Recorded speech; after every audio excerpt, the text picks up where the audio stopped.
کیا، اور میں ان کے علم کے بارے میں علماء کی جو رائے ہیں میں انشاءاللہ ابھی بتاتا ہوں. لیکن یہ نوجوان عالم، یہ محدث جو آگے بڑھتا رہا، اس کے علم کی شہرتیں بڑھتی رہی. اسی زمانے میں ایک بڑا عظیم فتنہ بغداد کے اندر پیدا ہوا، اور اس فتنے کو سمجھیے آپ ذرا. وہ فتنہ خلق قرآن کا فتنہ تھا. خلق قرآن یعنی قرآن مخلوق ہے، قرآن مخلوق ہے. اب اگر قرآن مخلوق ہے تو اس کا مطلب یہ ہے کہ جیسے اور مخلوقات ہوتے ہیں ایسے یہ بھی مخلوق ہے.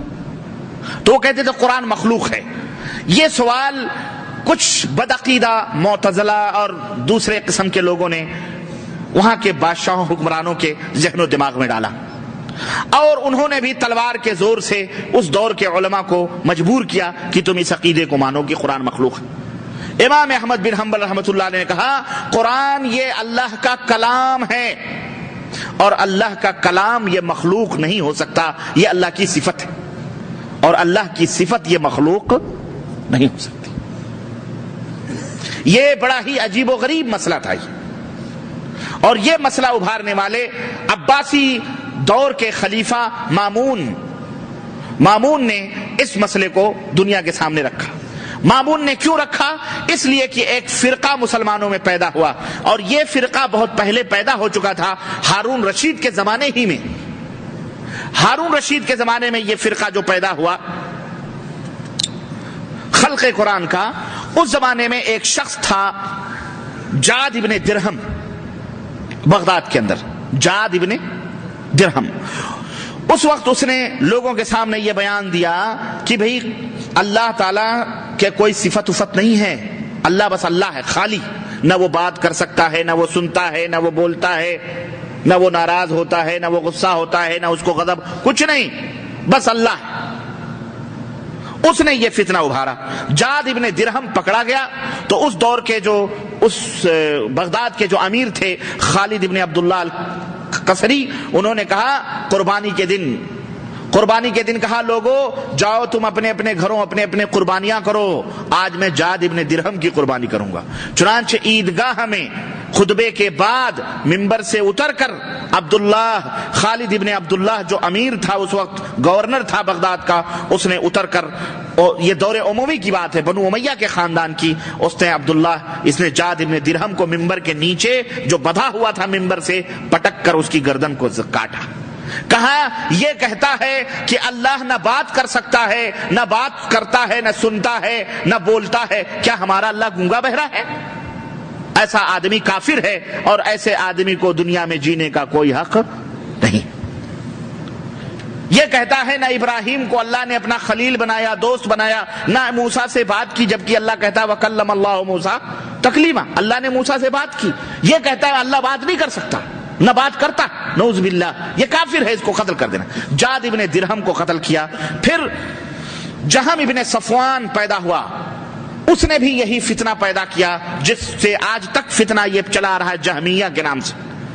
جہمیہ، معتزلہ، اشاعرہ، یعنی یہ بڑے فتنے ہیں. بہرحال میں ان سے پردہ نہیں اٹھانا چاہ رہا، بھائی اتنا سمجھ لو کہ یہ سب کفار ہیں، مسلمان سب کلمہ پڑھنے والے، اللہ کے نبی پر ایمان لانے والے، قرآن پر ایمان لانے، سب کچھ، لیکن بہرحال یہ لوگ گمراہ، اور اس میں کچھ لوگ مشرک اور کچھ لوگ کافر اور دین اسلام سے خارج لوگ بھی ہیں. کلمہ پڑھتے ہیں، سب کچھ کرتے ہیں، لیکن بہرحال وہ صحیح لوگ نہیں. تو میرے عزیز، اللہ کے صفات کا انکار وہیں سے شروع ہوا، وہاں سے شروع ہوا ہارون رشید کے زمانے سے. لیکن ہارون رشید نے، ان کے زمانے میں بشر بن غیاث ایک بہت بڑا عالم تھا، اس نے یہ فتنہ جب شروع کیا تو ہارون رشید نے، جو امیر المومنین تھے، انہوں نے کہا مجھے بشر بن غیاث اگر مل گیا تو میں اسے ذبح کروں گا. لیکن ان کے زمانے میں بشر بن غیاث چھپتا پھرتا تھا. لیکن جب ہارون رشید کے بعد مامون رشید جب حکومت کی باگو ڈور اس نے سنبھالی تو اس کو موقع ملا، اور اس نے آ کر کے مامون رشید کو جو ہے اپنے فیور میں لیا، اور جناب اس طرح سے اس عقیدے کو آگے بڑھانے لگا. اللہ اکبر. اور یہ اتنا عظیم فتنہ تھا جس کا میں تذکرہ کیا کروں.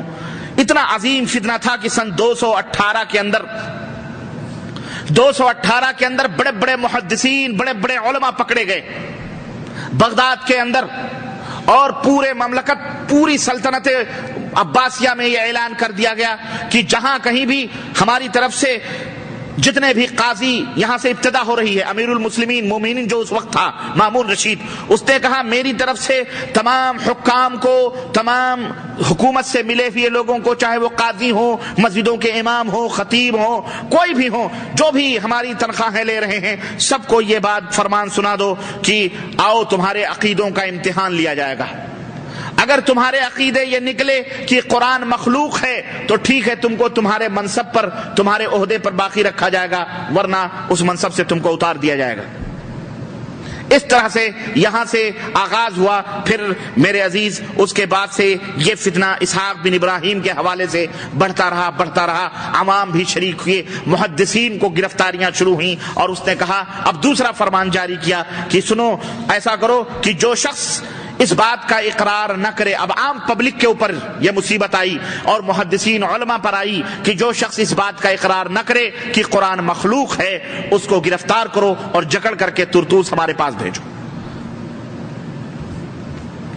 چنانچہ جناب علی اس طرح سے سب سے پوچھ تاچھ شروع ہوئی، مارے ڈر ڈر کے لوگ کہتے ہاں قرآن مخلوق ہے، ہاں قرآن مخلوق ہے۔ بڑے بڑے علماء بھی کہنا شروع کر دیے، بڑے بڑے لوگ اپنا ایمان اپنی جان بچانے کے لیے انہوں نے یہ کہنا شروع کیا، قرآن مخلوق ہے، قرآن مخلوق ہے، قرآن مخلوق ہے۔ یہاں تک کہ میرے عزیزو، میرے دوستو، اس طرح سے یہ معاملہ حضرت امام احمد بن حنبل رحمۃ اللہ علیہ تک بھی آیا۔ اب سنیں اس جبل مستقیم جیسے نوجوان کی بات۔ حضرت امام احمد بن حنبل نے کہا، لوگو، قرآن اللہ کا کلام ہے اور کلام یہ اللہ کی صفت ہے، یہ مخلوق نہیں ہو سکتا ہے۔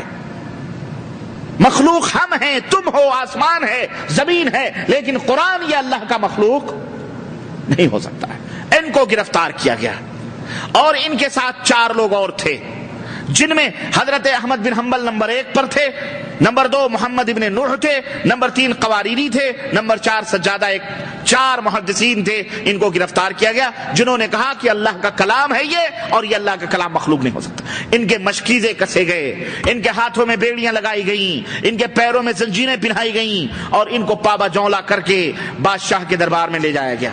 اور رات بھر اسحاق بن ابراہیم نے ان کو باندھے رکھا۔ صبح جب ہوئی دیکھا ان رسیوں سے جکڑے ہوئے، اور جب مار پیٹ شروع ہوئی اور کوڑوں سے جب ان کے اوپر مار پڑی، تو ان میں ایک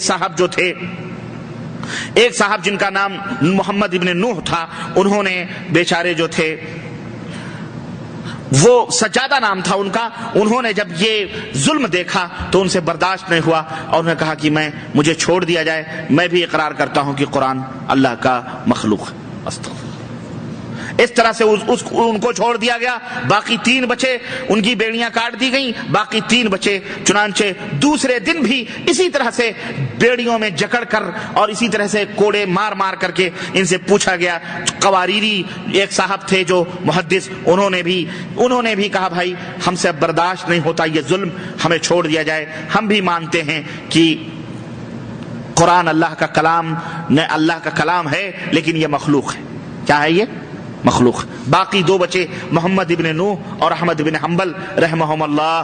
محمد ابن نوح اور احمد بن حنبل نے کہا کہ نہیں، بلکہ قرآن مخلوق نہیں ہے، یہ اللہ کا کلام ہے، اللہ کا کلام مخلوق نہیں ہو سکتا۔ ان کو باندھ کر جب مامون رشید کے دربار میں پہنچایا جانے لگا، راستے میں تھے کہ محمد ابن نوح دوسری رات ہی کو انتقال کر گئے۔ اس قدر ظلم ڈھایا گیا، کہ اس قدر مارا گیا، پیٹا گیا کہ راستے میں انتقال کر گئے۔ تنے تنہا حضرت امام احمد بن حنبل کو جب دربار میں پہنچانے سے پہلے ایک دن پتا چلا راستے میں کہ مامون رشید ہلاک ہو گیا ہے، مر گیا۔ مامون رشید جب مر گیا، ہونا تو یہ چاہیے تھا کہ اس کے مرنے کے بعد یہ ظلم اور یہ زیادتیاں ختم ہو جاتی، لیکن اللہ اکبر، اس کے مرنے کے بعد اور ظلم و زیادتیوں کا اضافہ ہوا۔ اس کے بعد اس کا بھائی معتصم آیا۔ معتصم کو مامون رشید نے باقاعدہ نصیحت کی تھی کہ دیکھنا، ہم نے یہ عقیدہ دنیا کے اندر پھیلانا ہے کہ قرآن اللہ کا کلام ہے ضرور، لیکن یہ مخلوق ہے، اور اس کے اوپر تمہیں اڑے رہنا ہے۔ چنانچہ معتصم نے مزید زیادتیاں کرنا شروع کر دیں اور مزید گرفتاریاں کریں، اور بڑے بڑے علماء محدثین کو گرفتار کر کے اس نے سزا دینا شروع کی۔ امام احمد بن حنبل رحمۃ اللہ علیہ کے اوپر اللہ اکبر اس قدر سزائیں اللہ اکبر کی روایات کے اندر آتا ہے کہ امام احمد بن حنبل کو جب رسیوں میں باندھ کر بھرے دربار میں اور اس طرح سے کوڑے مارے جاتے تھے کہ راوی کہتے ہیں جلاد کا بیان ہے کہ ہم اتنی تیزی کے ساتھ کوڑے مارتے تھے کہ اگر وہ کوڑے کسی ہاتھی کے اوپر مارے جاتے تو ہاتھی بلبلا کر کے اپنے پیکر توڑ کر کے بھاگتا. لیکن امام احمد بن حنبل جب بے ہوش ہو جاتے مار کھا کر کے تو ان کو تلواروں اور تیروں سے ایسا کچوکے لگا کر ہوش میں لایا جاتا, لیکن مردہ لاش کی طرح بے ہوش رہتے کی. اس طرح سے ظلم و ستم. لیکن جب ہوش آتا یہی بات ہوتی, قرآن اللہ کا کلام ہے, قرآن اللہ کا